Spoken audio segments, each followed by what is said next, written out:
Good morning, Matthew. Good morning, everybody. It's a beautiful October day here at High Ash Farm, and I've parked in the lower part of the village, right next to the Roman town car park at Cases and Edmund here. And I thought we'd enjoy some autumn sights this morning. Everybody's heading off to work. It's the end of the working week, and lots of cars going past me, so it's a little bit noisy, but we're going to travel around the farm. And I thought I'd start here because this is the time of year we get those glorious colours in our trees. And I planted this row. I've got a little camera with me as well, and I'm just scanning down, and there's about 30 Norway maples here, and they're closely related to the maple species that you get in North America and Canada that give those fabulous colours over there in the United States and Canada.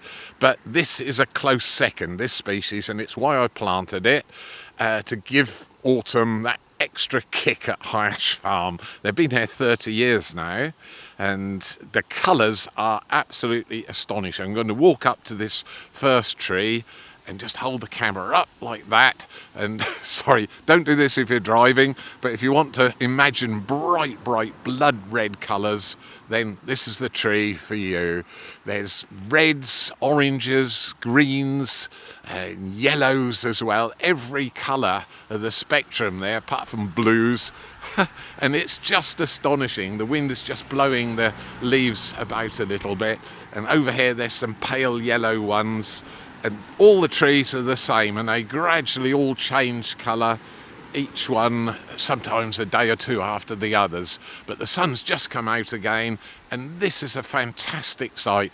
And what happens at this time of the year with our deciduous trees, it happens to oaks and the ash later on, they all change colours to different shades of gold and yellows and reds and russets, is the chlorophyll starts to break down, particularly after the autumn equinox, which is what we've just had.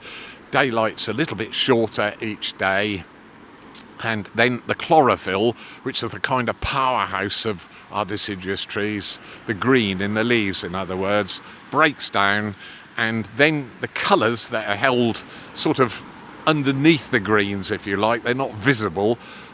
Once the green breaks away, then you get these flavonoids and carotenoids, the two reds and yellows, which will now predominate until these leaves drop off. And this time of the year, from October onwards, particularly mid-October, you'll get those autumn winds. And now the trees will harvest the energy in the leaves and sort of go into the wood. And then there's a little layer between the leaf and the stem will form. That's called the abscission layer. And after that, the autumn winds will do the rest and sweep these very colourful leaves off and just leave the green ones. And then they, in turn, will change colour, and the process is then complete.